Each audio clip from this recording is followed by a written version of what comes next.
What if I told you that one message could undo months or even years of progress? Imagine this.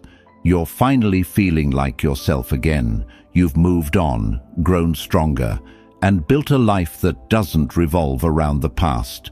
Then, out of nowhere, your phone lights up with their name. Your heart races. Your mind floods with memories, good, bad, and everything in between. In that moment, you're faced with a choice.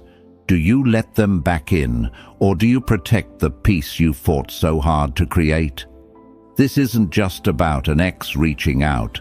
This is about you, your power, your growth, your ability to stand firm in the face of something that once shook you to your core.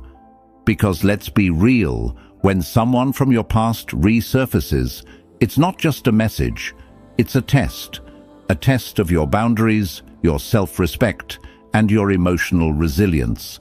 And how you handle it will determine whether you move forward or get pulled back into a cycle you've already outgrown. The truth is, most people fail this test. They respond too quickly, give away their power, or fall into the trap of hope, guilt, or nostalgia. They let their ex dictate the terms of the conversation, forgetting that they hold the power now. But not you, not this time. This time, you're going to handle it differently. This time, you're going to move with clarity, confidence, and control. In this video, we're diving into the first mistakes you must avoid when your ex contacts you. These are the pitfalls that can pull you back into a cycle of emotional chaos. Mistakes that can undo all the progress you've made. But if you can avoid them, you'll come out stronger, wiser, and more in control than ever before. Marcus Aurelius once said, "You have power over your mind, not outside events. Realize this, and you will find strength." Your ex reaching out? That's an outside event. How you respond? That's entirely up to you. And by the end of this video, you'll know exactly how to respond in a way that leaves you standing taller than ever. So, let's get into it. These are the 7 mistakes you must avoid when your ex contacts you. Number 1. Don't react emotionally. Take a pause. When your ex reaches out, your first instinct might be to respond immediately. Whether it's excitement, anger, or confusion, emotions can cloud your judgment and lead you to say or do something you'll regret later. This is why the first and most important rule is to pause. Take a deep breath. Step away from your phone. Give yourself time to process what's happening. Reacting in the heat of the moment is a mistake because it hands over your power. When you respond emotionally, you're not thinking clearly. You're reacting based on feelings that may not even reflect your true self. Nostalgia might make you miss the good times, while anger might make you say something harsh. Either way, you're not in control. And when you're not in control, you're giving away your power, the very thing you've worked so hard to reclaim. Instead, take a step back. Wait a few hours, or even a full day, before deciding how to respond. Use this time to reflect on what you truly want. Are you responding because you feel obligated, because you're hoping for reconciliation, or because you genuinely want to engage in a meaningful conversation? Emotional control is power, and by taking a pause, you're reclaiming that power. This pause isn't just about avoiding a mistake. It's about reclaiming your agency. It's about showing yourself that you're no longer the person who reacts impulsively. You've grown, you've changed, and that growth starts with how you handle this moment. By taking a step back, you're giving yourself the space to respond from a place of strength, not emotion. Remember, your ex doesn't dictate the timeline of this conversation. You do. By responding on your own terms, you're showing them, and yourself, that you're no longer the person who jumps at their every word. You're no longer the person who lets their emotions dictate your actions. You're someone who moves with intention, clarity, and control. This is also a moment to remind yourself of your worth. You've worked hard to heal, to grow, and to move forward. Don't let a single message undo all of that progress.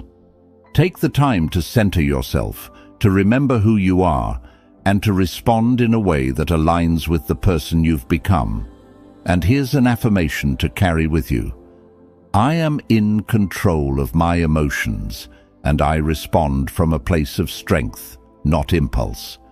Drop this affirmation in the comments if it resonates with you. Let's build a community of people who are committed to growing stronger every day.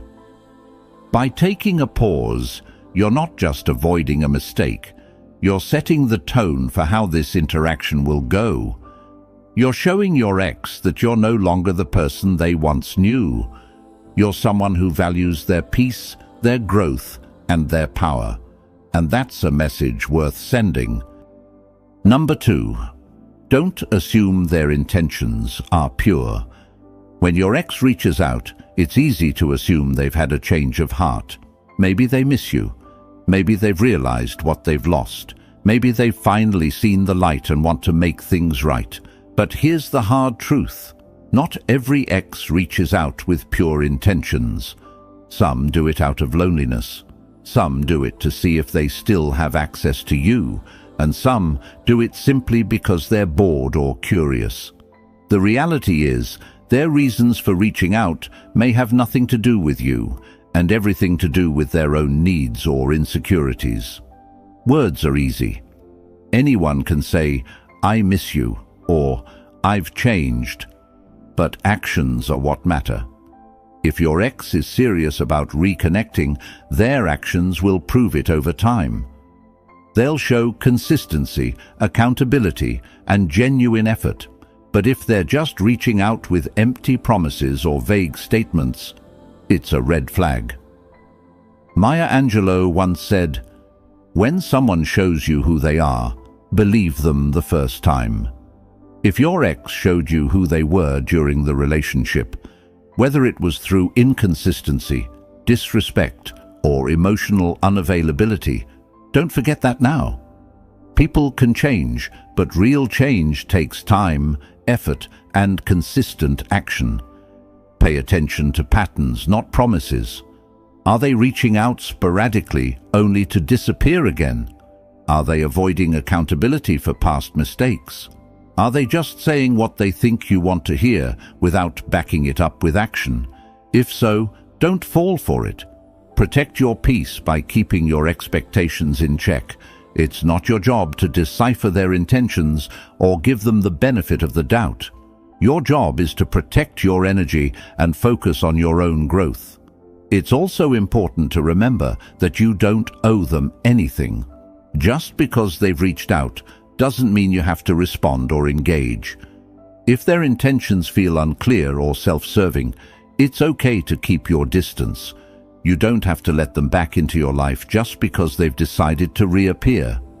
Your boundaries are yours to set, and you have every right to enforce them. Here's an affirmation to carry with you. I trust my intuition and protect my peace. I don't assume intentions, I observe actions. Drop this affirmation in the comments if it resonates with you. Let's remind each other that we deserve clarity, respect, and consistency in all our relationships.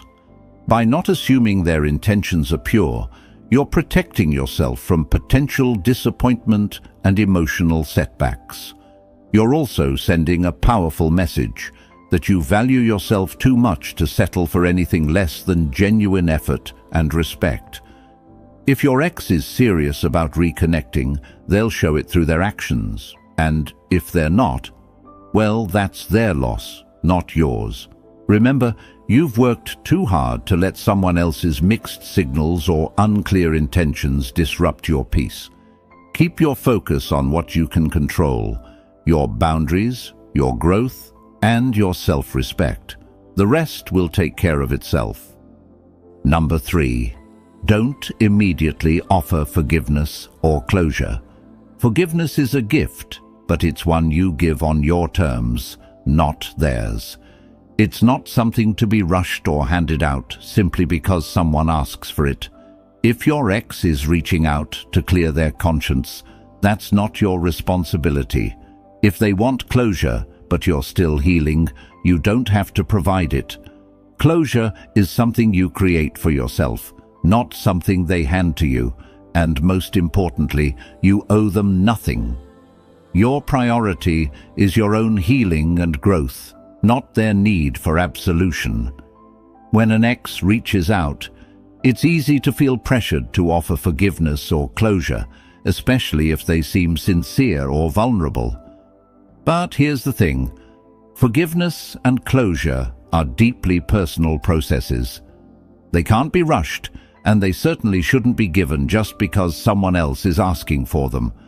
True forgiveness comes from within, and it happens when you're ready, not when someone else decides they need it. Similarly, closure isn't something you can get from another person. It's something you create for yourself by reflecting, healing, and moving forward. If your ex is reaching out because they want to clear the air or make things right, ask yourself, is this about them or about you? Are they genuinely seeking to repair the harm they caused, or are they just trying to ease their own guilt? If it's the latter, that's not your burden to carry.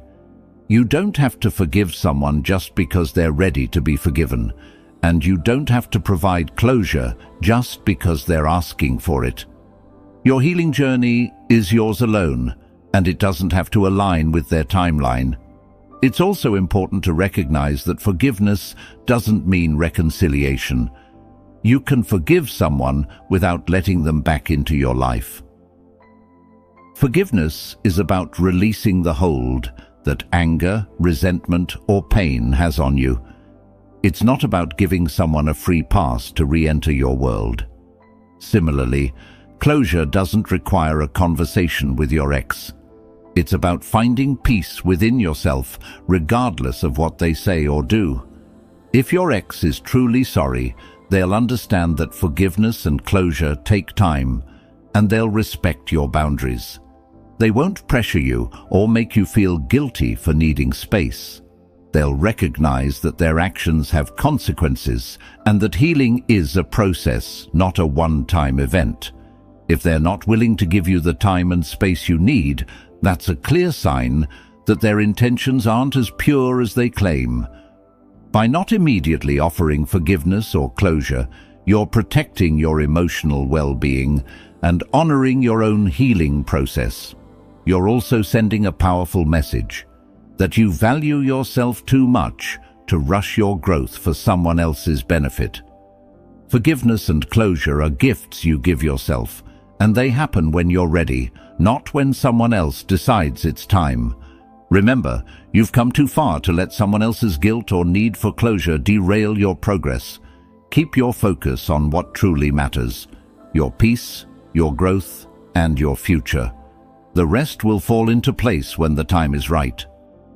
Number 4, don't overshare your life too soon. When your ex reaches out and asks how you've been, it's tempting to spill everything.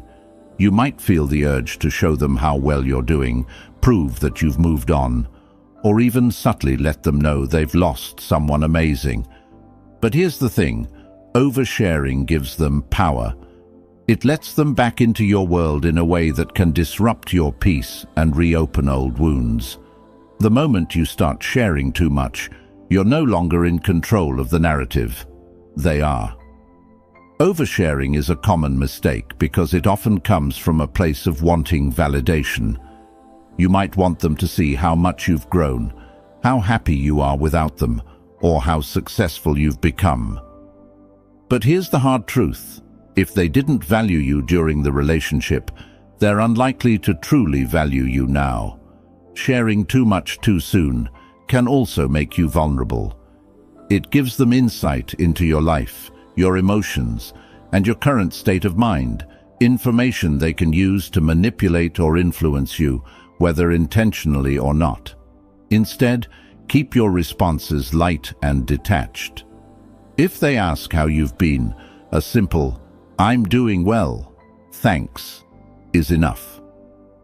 You don't need to share every detail of your life, especially if you're still healing. The less they know, the less they can influence you. This isn't about being cold or dismissive. It's about protecting your peace and maintaining your boundaries. You control the narrative now, and that means deciding how much or how little you want to share. It's also important to remember that your life is no longer their business. The relationship ended for a reason, and that means they forfeited the right to know the intimate details of your life. Whether you're thriving or still working through things, that's your journey, not theirs. Sharing too much can create a false sense of intimacy, making it easier for them to slip back into your life in ways that might not be healthy for you. Another reason to avoid oversharing is that it can reignite old emotions. When you start talking about your life, it's easy to fall back into familiar patterns of communication. Before you know it, you might find yourself seeking their approval, validation, or even comfort, things you've worked hard to find within yourself. By keeping your responses brief and neutral, you're protecting yourself from falling back into those old dynamics. This doesn't mean you have to be rude or dismissive. It simply means you're prioritizing your well-being over their curiosity. If they're genuinely interested in reconnecting, they'll respect your boundaries and take the time to rebuild trust. If they're not, they'll likely lose interest when they realize they can't easily access your life or emotions. Either way, you win. By not oversharing, you're sending a clear message that your life is yours to protect, and you're no longer willing to let someone else dictate your emotional state. You're in control now, and that control starts with how much you choose to reveal. Keep your focus on your growth, your peace, and your future. The less they know, the stronger you'll feel. Number 5, don't fall for the "let's just talk" trap. When your ex reaches out and says, "let's just talk," it's easy to feel a mix of curiosity and hope. Maybe you think this is their way of reconciling or finally addressing the issues that led to the breakup. But before you dive into that conversation, it's crucial to ask yourself, why do they want to talk? Are they coming back with real accountability? Are they offering solutions to past problems? Or are they simply looking to reopen the door without any intention of walking through it? Empty conversations lead nowhere, and falling into this trap can leave you feeling more confused and hurt than before. The phrase, "let's just talk," is often vague and open-ended, which makes it a red flag. It's a way for your ex to test the waters without committing to anything concrete. They might want to see if you're still emotionally available, if you've moved on, or if they still have a hold on you. But here's the thing. If they're serious about reconnecting, their approach will be clear and purposeful. They'll take accountability for their past actions, express genuine remorse, and show a willingness to work on the issues that caused the relationship to fail. If they're not doing any of these things, then just talking is likely a way to keep you on the hook without making any real effort. Empty conversations can also be emotionally draining. They often revolve around nostalgia, rehashing old arguments, or revisiting memories that no longer serve you. These discussions rarely lead to closure or resolution. Instead, they keep you stuck in the past, reliving emotions and scenarios that you've worked hard to move beyond. If your ex isn't bringing anything new to the table, then the conversation is likely more about their needs than yours. Before agreeing to talk, set clear boundaries and expectations. Ask yourself, what do I hope to gain from this conversation? If the answer is nothing substantial, it's okay to say no. You don't owe them your time or emotional energy, especially if the conversation lacks purpose. If they're serious about reconnecting, they'll respect your boundaries and come back with a more thoughtful and intentional approach. Remember, you've worked hard to heal and grow. Don't let a vague request to just talk pull you back into a cycle of confusion and emotional turmoil. If they want to talk, make sure it's for a reason that aligns with your well-being and growth. Otherwise, you're better off focusing on your own journey and leaving the past where it belongs. Number 6. Don't let guilt make you respond. When your ex reaches out, they might not always come with good intentions or clarity. Sometimes they'll use guilt as a tool to pull you back into their orbit. They might say things like, "I just wanted to hear your voice one last time." Or, "I can't believe you don't care anymore." These statements are designed to manipulate your emotions, making you feel responsible for their feelings or choices. But here's the truth. Your growth is not up for debate, and you don't owe them a response just because they're struggling with their own decisions. Guilt is a powerful emotion, and it's one that many people use to control others. When your ex tries to guilt-trip you, they're essentially trying to shift the responsibility of their emotions onto you. They want you to feel bad for moving on, for setting boundaries, or for prioritizing your own well-being. But here's the thing, their emotions are not your responsibility. You're not their therapist, their savior, or their emotional crutch. Your only responsibility is to yourself, to your peace, your growth, and your future. It's important to recognize guilt-tripping for what it is, manipulation. When someone tries to make you feel guilty, they're often trying to regain control over a situation where they no longer have any. They might be struggling with their own regrets, loneliness, or insecurities, but that doesn't mean you have to fix it for them. In fact, responding out of guilt can actually do more harm than good. It can reopen old wounds, reignite toxic dynamics, and pull you back into a cycle of emotional chaos. Instead of letting guilt dictate your actions, choose peace. Remind yourself that you've worked hard to heal and grow, and you don't have to sacrifice that progress for someone else's comfort. If your ex is truly struggling, that's something they need to work through on their own or with the help of a professional, not by leaning on you. You are not obligated to respond just because they're having a hard time. Your boundaries are valid, and your peace is non-negotiable. It's also worth noting that guilt often stems from a place of unresolved emotions. If you find yourself feeling guilty for not responding, take a moment to reflect on why. Are you truly responsible for their feelings, or are you falling back into old patterns of people-pleasing?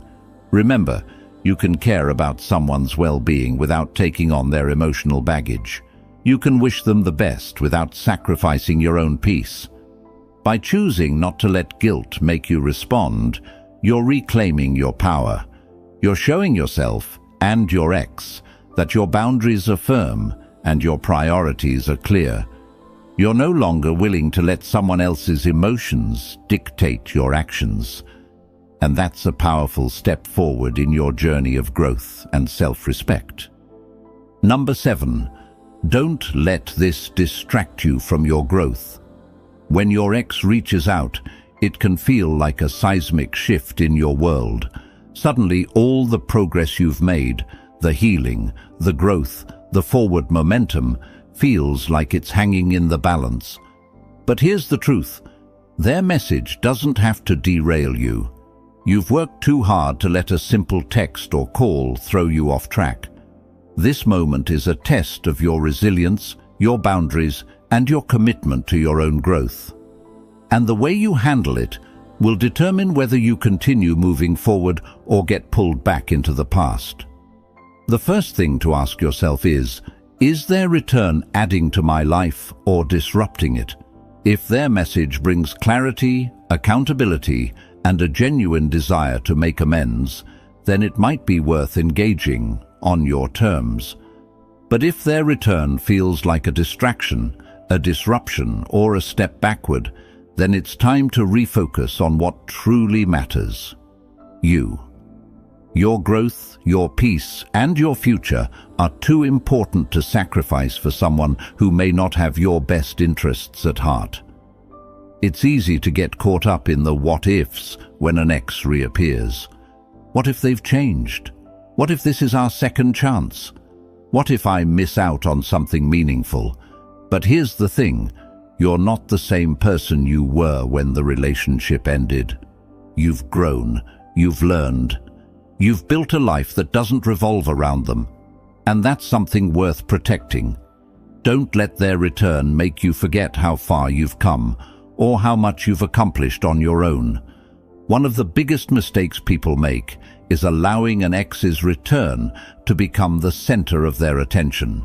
They start over-analyzing every word, every intention, and every possible outcome. They let their ex's actions, or lack thereof, dictate their emotions and decisions. But here's the reality. Your ex doesn't get to control your narrative anymore. You do, and that means keeping your focus on your own journey, not theirs. If their return is disrupting your peace, it's okay to step back. You don't have to respond right away, or at all. You don't have to let their presence in your life take up mental or emotional space. Your growth is your priority, and anything that threatens that deserves to be set aside. Remember, you've already proven that you can thrive without them. Don't let their reappearance make you doubt that. It's also important to recognize that growth isn't linear. There will be moments when you feel tempted to revisit the past or question your progress. That's normal. What matters is how you handle those moments. Do you give in to the temptation, or do you remind yourself of how far you've come? Do you let their return define your worth? Or do you stand firm in the knowledge that you are enough, with or without them? By not letting their return distract you from your growth, you're sending a powerful message that your life is yours to live, and no one else gets to dictate its direction. You're showing yourself and your ex that you've moved on, not just from the relationship, but from the person you were when you were in it. You're stronger now, wiser, more resilient, and that's something no message can take away. So keep your focus on what truly matters: your growth, your peace, and your future. If their return adds value to your life, great. If it doesn't, let it go. You've already proven that you can thrive without them. Don't let their reappearance make you forget that. So, there you have it. The first mistakes to avoid when your ex contacts you. This isn't about them. It's about you, your power, your confidence, your self-respect. You hold the cards now, and how you respond sets the tone for your future. Drop a comment below. Has your ex ever reached out? How did you handle it? Let's talk about it. And if this video gave you value, don't forget to like, share, and subscribe. You deserve the best. Never settle for less. Until next time, stay strong.